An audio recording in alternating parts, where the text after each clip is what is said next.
We talk about acceptance. I talk about acceptance a lot, but acceptance is impossible.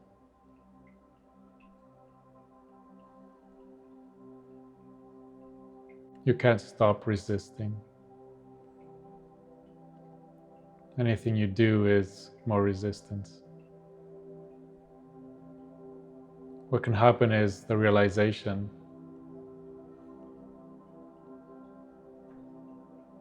that everything that's happening is exactly what's happening. You can't change that.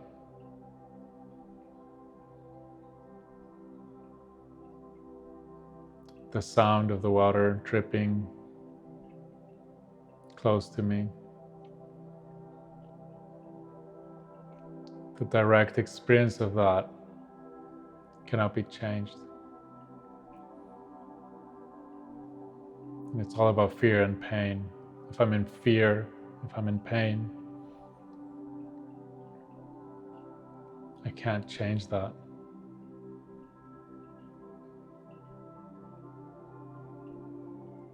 I can change what I do with that, how I flow and dance with life.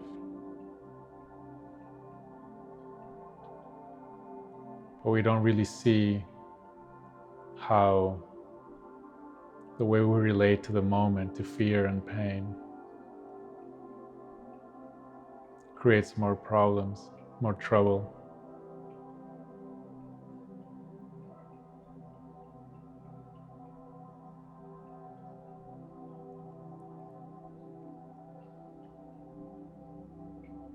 The sensations in the body,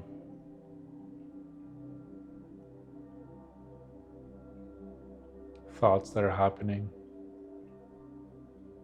all of it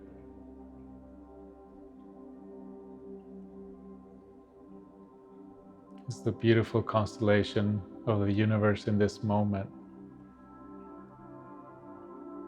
There's nothing I can do to change that. I can fight it, which is actually the illusion of fighting, is creating mental noise, creating emotions. But then that's what's happening.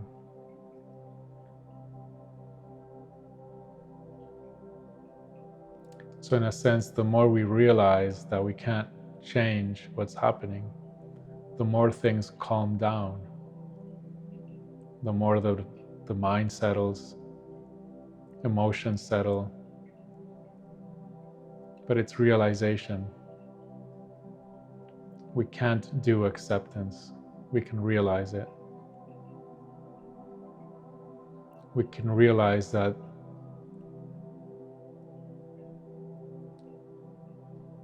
nothing can change the moment. We can flow with it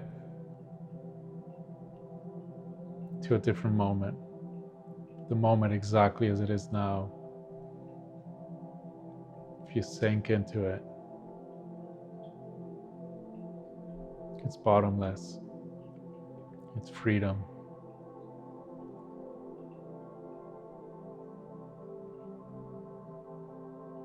It's mind-blowing, incomprehensible peace.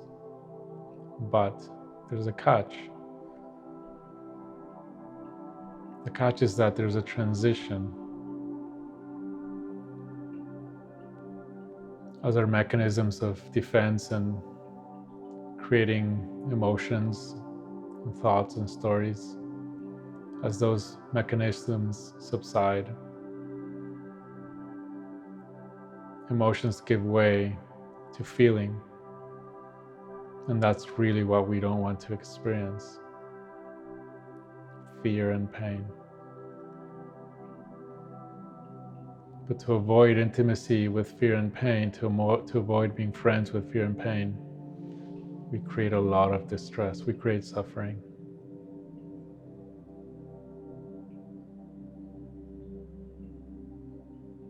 So look, when there's anxiety, you feel compelled to do something that you know in your gut and your instincts that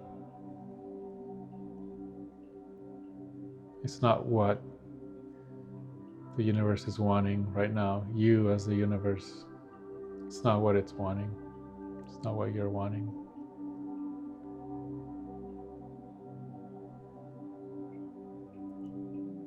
Then notice that the option is to just go deeper into the moment.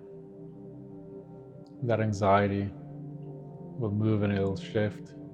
It'll probably turn into fear or discomfort or some emotion that later moves into something else until it all gives way to feelings, some form of pain, loneliness, sadness.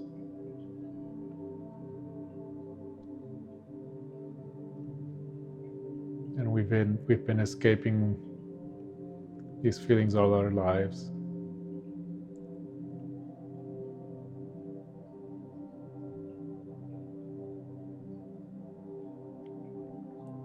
And so realizations help because it frees up the identity so that the direct experience with difficult feelings is less threatening, but it will always feel threatening.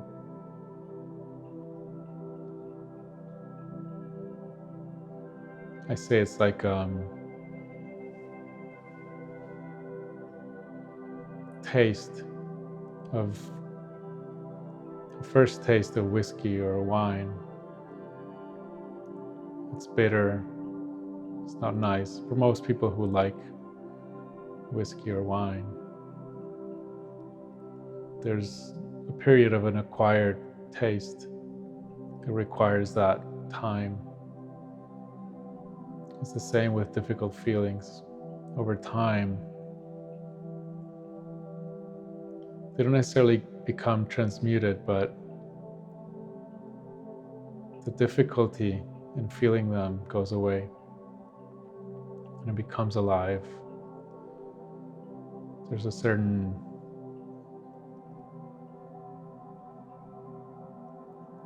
aliveness and electricity to it.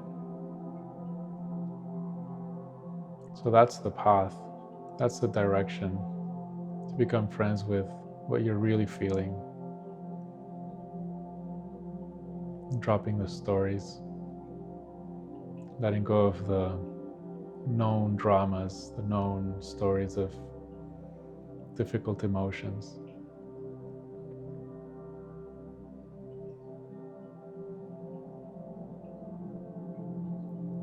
Just see that you cannot change what is happening right now.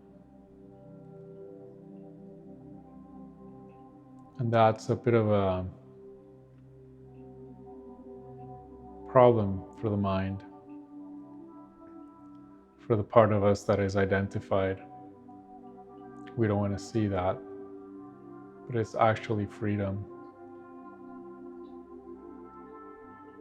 Because then we can just drop in